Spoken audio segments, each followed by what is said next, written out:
বাংলাদেশে তিস্তা প্রকল্পের ওপর বহুদিন ধরেই নজর চীনের। কিছুদিন আগেই পাকিস্তান ও চীনের আঁতাত নিয়ে গভীর উদ্বেগ প্রকাশ করেছিলেন ভারতের সেনাপ্রধান জেনারেল উপেন্দ্র দ্বিবেদী। তখন বাংলাদেশ পাকিস্তানের নৈকট্য নিয়েও দুশ্চিন্তার সুর শোনা গিয়েছিল ভারতের সেনাপ্রধানের গলায়। এবার ভারতের চিন্তা আরও বাড়তে চলেছে বলেই মনে করা হচ্ছে। চীনের গ্লোবাল ডেভেলপমেন্ট ইনিশিয়েটিভে বাংলাদেশ যোগদান করবে কিনা তাও ভারতের কাছে ভাবনার বিষয়। এই আবহে যাবতীয় জল্পনা নিয়ে সরাসরি জবাব দিলেন বাংলাদেশের বিদেশ উপদেষ্টা তৌহিদ হোসেন। এইসবের মাঝেই বাংলাদেশের অন্তর্বর্তীকালীন সরকারের প্রধান উপদেষ্টা চীন সফরে যাচ্ছেন। এই আবহে দুদেশের মধ্যে কোনো চুক্তি হবে কিনা তা নিয়ে জল্পনা তুঙ্গে। এই আবহে যাবতীয় জল্পনা নিয়ে সরাসরি জবাব দিলেন বাংলাদেশের বিদেশ উপদেষ্টা তৌহিদ হোসেন। এর আগে তৌহিদ নিজেও চীন সফরে গিয়েছিলেন। তিনি জানিয়ে দেন যে ইউনুসের চীন সফরে কোনো চুক্তি স্বাক্ষরিত হবে না দুদেশের মধ্যে, তবে কয়েকটি মৌ স্বাক্ষরিত হতে পারে।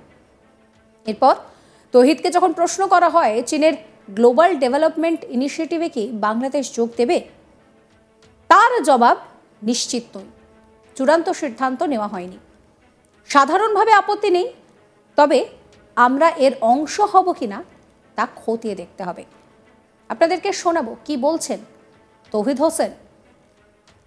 চুক্তি সই হবে না এটা আমি শিওর, কিছু এমওইউ হতে পারে, এমওইউ তো চুক্তি না, না সেগুলি আপনাদেরকে পরশুদিন। চুক্তি সই হবে না এটা আমি শিওর, কিছু এমওইউ হতে পারে, এমওইউ তো চুক্তি না, না সেগুলি আপনাদেরকে পরশুদিন। চুক্তি সই হবে না এটা আমি শিওর, কিছু এমওইউ হতে পারে, এমওইউ তো চুক্তি না। আগামী 26শে মার্চ চীন সফরে যাচ্ছেন বাংলাদেশের অন্তর্বর্তী সরকারের প্রধান উপদেষ্টা মোহাম্মদ ইউনুস। তার কর্মসূচি অনুযায়ী 27শে Yunus Boao forum for Asia annual কনফারেন্সে যে অধিবেশন রয়েছে সেখানে যোগ দেবেন। ওই দিনই চীনের স্টেট কাউন্সিলের নির্বাহী ভাইস প্রেসিডেন্টের সঙ্গে তার দেখা হতে পারে। চীনা প্রেসিডেন্ট জিনপিংয়ের সঙ্গে দ্বিপাক্ষিক বৈঠকে বসারও কথা রয়েছে তাঁর। চীনের পাঠানো বিমানে করেই 4 দিনের সরকারি সফরে সেই দেশে যাচ্ছেন ইউনুস। সেখানে চীনা প্রেসিডেন্টের সঙ্গে তার বৈঠক হওয়ার কথা। এদিকে ইউনুসের চীন সফর নিয়ে ঢাকায় নিযুক্ত চীনার রাষ্ট্রদূত ইয়াইভেন বলছেন যে বাংলাদেশের প্রধান উপদেষ্টার এই সফর মাইল ফলক হবে। এই সফর ফলপ্রসূ এবং গঠনমূলক হবে বলে প্রত্যাশা করছি। দুদেশ কিভাবে পারস্পরিকভাবে লাভবান হতে পারে সেদিকে আমরা নজর দিচ্ছি। এদিকে ইউনুসের চীন সফর নিয়ে বাংলাদেশের বিদেশ সচিব এম জাসিমউদ্দিনের সঙ্গেও বৈঠক করেন ইয়ান। কি বলছেন ইয়ান ওয়েন শোনাবো আপনাদের। This year, 50th anniversary, so it is a part of function, the most important function to celebrate 50th anniversary. So we are working very closely with Bangladesh. We will ensure it's a very successful, very productive and milestone visit. It is something between China and Bangladesh. We want to make the good one and very benefit for China and Bangladesh. That is our purpose. This year, 50th anniversary, so it is a part of function, the most important function to celebrate 50th anniversary. So we are working very closely with Bangladesh. We will ensure it's a very successful, very productive and milestone visit. It is something between China and Bangladesh. We want to make the good one and very benefit for China and Bangladesh. That is our purpose. This year, 50th anniversary, so it is a...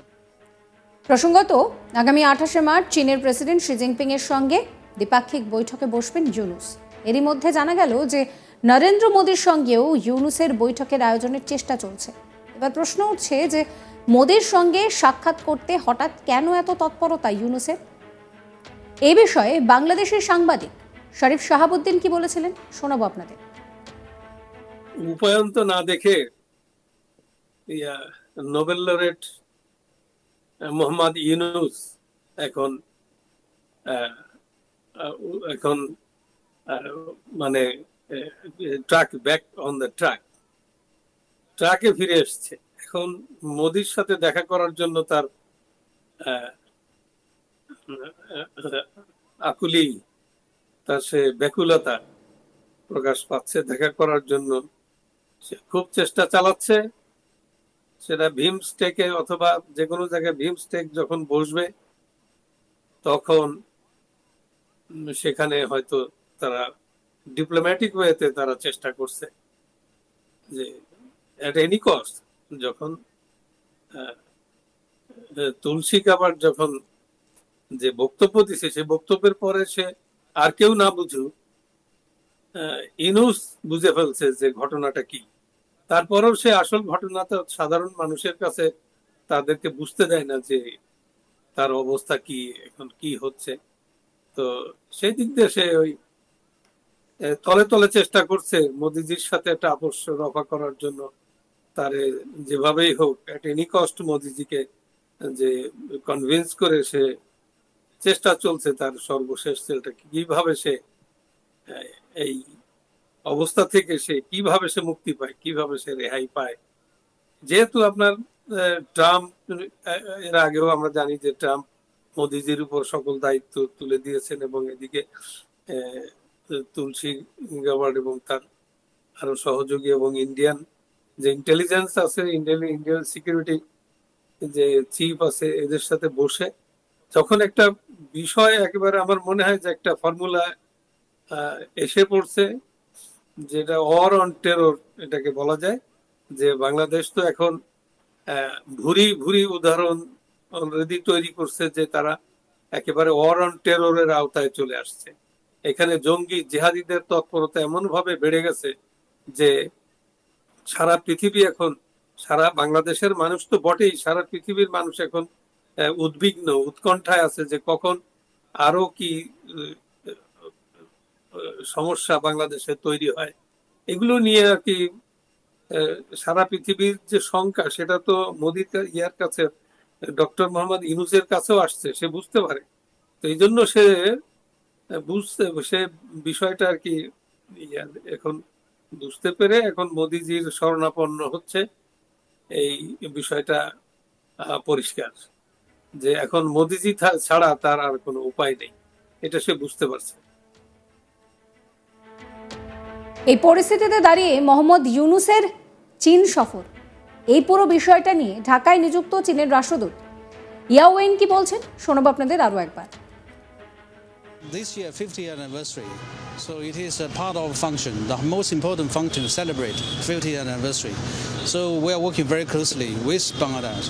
We will ensure it's a very successful, very productive and milestone visit. It is something between China and Bangladesh. We want to make the good one and very beneficial for China and Bangladesh. That is our purpose. This year, 50th anniversary, so it is a part of function, the most important function to celebrate 50th anniversary. এই video সম্পর্কে আপনাদের মতামত জানাবেন। সমস্ত খবরের আপডেটের জন্য চ্যানেলটিকে সাবস্ক্রাইব করতে ভুলবেন না। নোটিফিকেশনের জন্য বেল আইকনে ক্লিক করবেন। ফলো করবেন আজ তাক বাংলার হোয়াটসঅ্যাপ চ্যানেল।